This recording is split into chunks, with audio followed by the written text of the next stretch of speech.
इसलिए मैं नहीं आ सका, जिसका मुझे बहुत अफसोस था। कई लोगों ने मुझे फ़ोन से बताया कि आपके ना आने से हम लोग बहुत मायूस हुए थे। बहरहाल मैं इस प्रोग्राम में दिल से जुड़ा हूँ। मैं आपसे बताना चाहता हूँ 50 बरस से ज़्यादा अरसा हुआ है और सिर्फ एक बार पिछली बार अगस्त में और एक बार जब मुल्क से बाहर था, मैं रसिया में था, तब मैं नहीं आया था। बाकी हर प्रोग्राम में मैं यहाँ शामिल हुआ हूँ, इसलिए कि मेरा दिल से लगाव है इस प्रोग्राम को। इसे मैं शहर का प्रोग्राम कहता हूँ।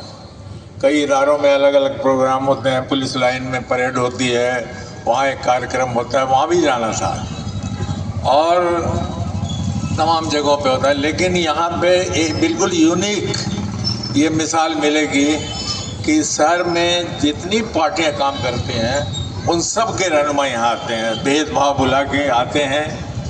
कुछ तनकीदें भी होती हैं, हम लोग पॉलिमिक्स में नहीं जाते इसलिए कि मुल्क के हालात जैसे हैं आप जानते हैं। तो साझा मंच का ख्याल, मैं ख़ास तौर से मैं साझा मंच का बहुत ख्याल रखता हूँ और खुली आलोचना नहीं करता। लेकिन गवर्नमेंट की कुछ मामलों में, चूँकि गवर्नमेंट हमारी भी है, तो हम उसकी आलोचना करेंगे। देखिए, इस मुल्क में 26 जनवरी को संविधान लागू हुआ था। थोड़ा सा मैं बैकग्राउंड में जाना चाहता हूँ कि इस संविधान को बनाने में जो संविधान सभा बनी उसका कैसे उसकी तैयारी हुई। 1946 में कैबिनेट मिशन आया था। बरतानिया में एटली की हुकूमत थी, एटली बरतानिया के वजीर आज़म थे। जब मुल्क में तहरीक बहुत तेज़ हो गई तो वहाँ से कैबिनेट मिशन आया। लेकिन उसके पहले भी एक इलेक्शन यहाँ हुआ था। आपको याद नहीं होगा, उस पीढ़ी के लोग यहाँ नहीं हैं, इतिहास की किताबों से उनको मालूम होगा। 1935 में हटो जाओ यहाँ से, चलो। 1935 में ब्रिटिश पार्लियामेंट में गवर्नमेंट ऑफ इंडिया एक्ट पास हुआ। उसमें ये चीज़ लिखी हुई थी कि हिंदुस्तान में इलेक्शन का सिलसिला शुरू किया जाए। तो बालिग मताधिकार नहीं था कि 18 साल के जो हो जाए उनको वोट देना है। उसमें कितनी लगान आप देते हैं, आप ग्रेजुएट हैं कि नहीं, इस तरीके से 11 रियासतों में चुनाव हुआ था 1935 के बाद। और आप ताज्जुब करेंगे, वहाँ पे जो कांग्रेस सबसे बड़ी पार्टी बन के वहाँ उभरी थी और ज़्यादातर सूबों में उसकी हुकूमत बन गई। उस इलेक्शन में मुस्लिम लीग ने भी हिस्सा अदा किया था, लेकिन मुस्लिम इलाकों में मुस्लिम लीग को ज़्यादा सीटें मिल गई। वहाँ पे हिंदू महासभा ने भी इस इलेक्शन में हिस्सा लिया था, उसके लोग भी वहाँ पे इस इलेक्शन में शामिल थे और 11 सूबों में वहाँ पे हुकूमतें बन गई। मैं एक बात जो यहाँ कहना चाहता हूँ आप लोगों के लिए, ख़ास तौर से नौजवानों के लिए, कि सबका चेहरा आप पहचानिए। कौन आता है और मजहबी जज्बात भड़काता है, उसके पीछे भागने की ज़रूरत नहीं है। ये मुल्क सबका है, मैं आपको कहता हूँ। सब लड़े, मुस्लिम, हिंदू, सिख, ईसाई, सब लड़े। अभी अख्तर भारती जो हमारे बहुत सीनियर लीडर हैं, उन्होंने बताया कि दिल्ली गेट पे जाइए, जो तख्ती लगी है, आधे वहाँ पे बड़े बड़े आलिमों को, मौलवियों को भी लटकाया गया था। खूनी दरवाज़ा है, वहाँ लटकाया गया था। मुसलमानों को ज़्यादा दर्द था, इसलिए हुकूमत इन्हीं से छीनी थी, इसलिए शहीदों की गिनती भी इन्हीं में ज़्यादा है। आधे लोग तो जो शहीद हुए मुसलमान ही थे। तो 1935 में जो इलेक्शन हुआ, दूसरी जंग अजीम 1939 में छिड़ गई। आप सब तारीख में पढ़ते होंगे, हमारे लोग, और नहीं पढ़ते होंगे जाकर तारीख की किताबें उलट के देख लीजिएगा। 1939 में दूसरी जंग अजीम छिड़ गई। हिंदुस्तान, जहां बरतानिया की हुकूमत थी, जब ब्रिटिश सरकार ने ये फैसला लिया कि यहाँ से 25 लाख जो सैनिक हैं, हिंदुस्तान को क्यों जंग अजीम में झोंक रहे हैं आप? ठीक है, आपकी हुकूमत है, यहाँ बरतानिया की हुकूमत है, लेकिन हमारे लोगों क्यों झोंक रहे हैं? इन्होंने इस्तीफा दे दिया था। तमाम जहां जहां इनकी सरकारें, ज़्यादातर 11 में ज़्यादातर जगहों पर सरकारें थी, इन्होंने इस्तीफा दिया। इस्तीफा देने के बाद क्या हुआ?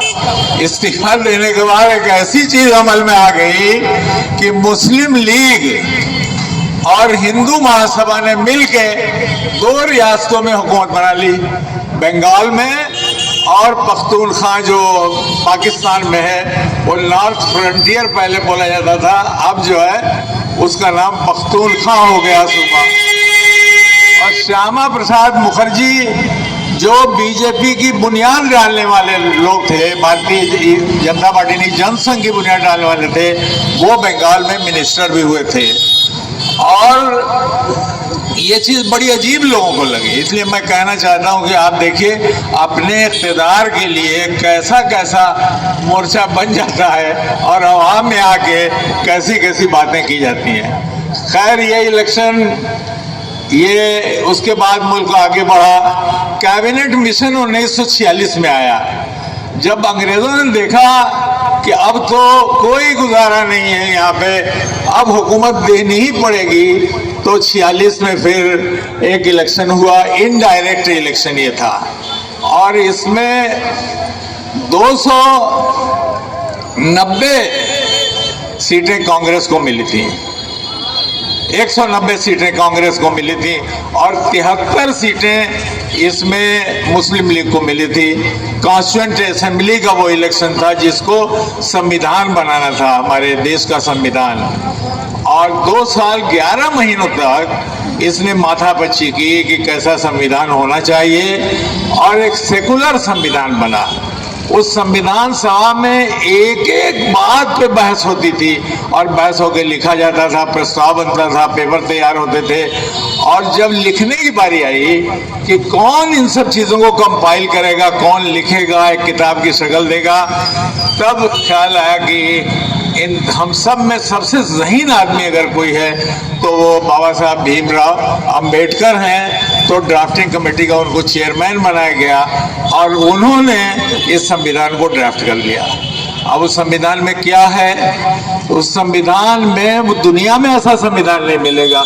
उसमें ऐसी ऐसी आर्टिकल्स हैं जैसे 29 और 30। देश में माइनॉरिटीज बहुत ज़्यादा है। जब मैं माइनॉरिटी की बात करता हूँ तो खाली मुस्लिम की बात नहीं करता, ईसाई की भी बात करता हूँ, जैन की भी बात करता हूँ, बौद्ध की भी बात करता हूँ। ये सब माइनॉरिटीज कहे जाएंगे कि अल्पसंख्यक हैं। इनके लिए 29 और 30 संविधान में आर्टिकल दी गई, 29 और 30। अपने 30 में है कि आप अपनी एक अलग से इदारे भी कायम कर सकते हैं। अपने 29 में है कि अपनी आइडेंटिटी, अपनी ज़बान, अपना कल्चर, इन सब की हिफाजत की गारंटी उस संविधान में दी गई है। फिर आप ये आर्टिकल 16 जो पहले का है, उसमें यह कि नफरत के आधार पे किसी धर्म को आप किनारे नहीं लगा सकते। और ये सब चीज़ें, मतलब एक कंप्लीट संविधान दिया गया है इस मुल्क में। आर्टिकल, उसमें कुछ निदेशक सिद्धांत भी हैं जो उसका हिस्सा नहीं है।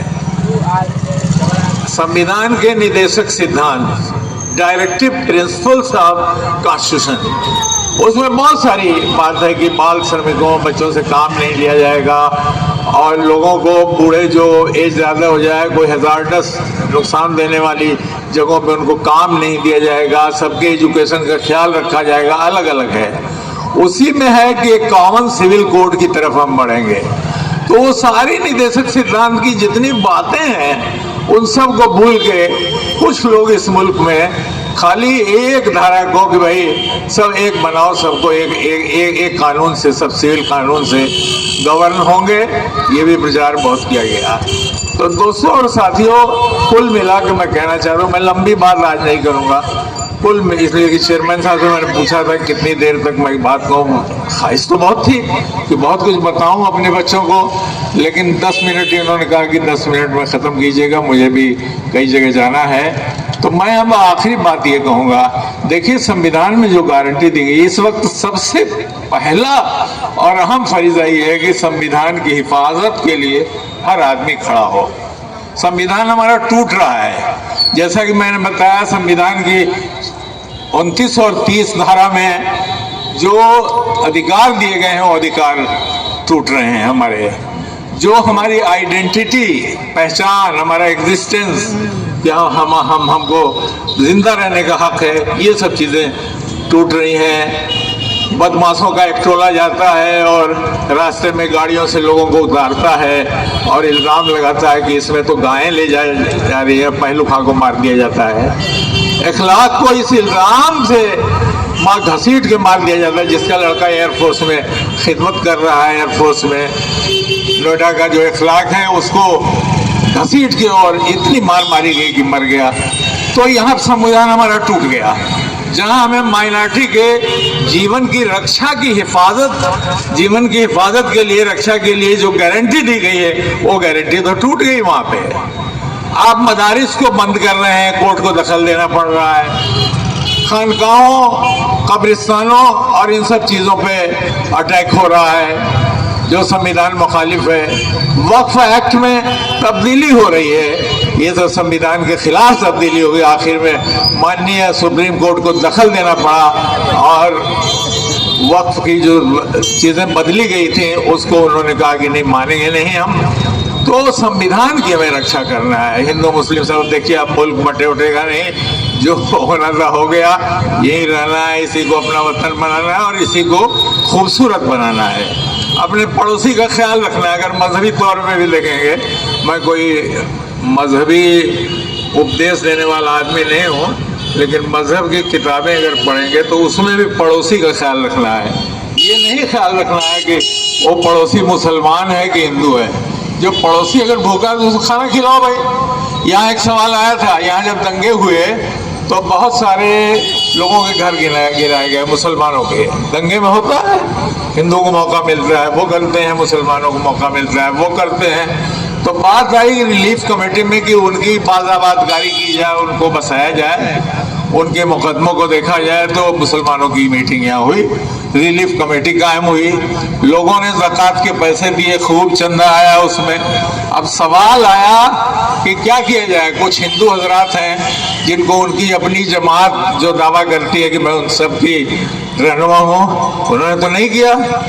मैं पहला शख्स हूँ, मैंने कहा कि उन गरीब लोगों को जिनके घर का चूल्हा बुझ रहा है, इस पैसे से उनकी जमानतें आप कराइए। आखिर में ये सिलसिला शुरू हुआ। मकान बनाने की बात आई, असगर अली इमाम आए थे, अहले हदीसों के बहुत बड़े लीडर थे। उनसे लोगों ने पूछा कि हम गैर मुस्लिमों का इस पैसे से कुछ कॉलोनी वगैरह, मकान वगैरह मरम्मत कराना या बनाना या स्पेशल सीट देना, ये सब कर सकते हैं? कहा बिल्कुल कर सकते हैं, कहीं मजहब ममानियत नहीं करता। मैं ये मिसाल देके ये बात कहना चाहता हूँ कि आप इसको बड़े कैनवस पे आप देखिए, सोचिए कि कहीं मजहब ने मना नहीं किया है। इसलिए सब लोग मिलके इस वतन को खूबसूरत बनाइए और इसकी हिफाजत कीजिए। जो संविधान है हर जगह टूट रहा है, मैं आपको बता रहा हूँ। इबादत गांव पे हमले हो रहे हैं, सब इसकी रक्षा में। बहुत सारे गांव है जहाँ मुसलमान कोई नहीं है, सब माइग्रेट कर गए, निकल के चले गए। एक मस्जिद वहाँ पे है, उस मस्जिद को वहाँ के हिंदुओं ने कहा कि नहीं, हमारे हरियाणा में मस्जिद है, हमारे इलाके की और हमारे सूबे की शान है ये मस्जिद। और उस मस्जिद को कुछ लोगों ने गिराया था, इन लोगों ने बनवाया, चिराग बत्ती उसमें हो रही है। तो ये मिसाल है इस मुल्क के कल्चर की। तो इस कंपोजिट कल्चर को बाकी रखिए। इन्हीं अल्फाज के साथ मैं अब ज़्यादा बात नहीं करूँगा, चेयरमैन साहब आएंगे, इनको भी जाना है एक जगह।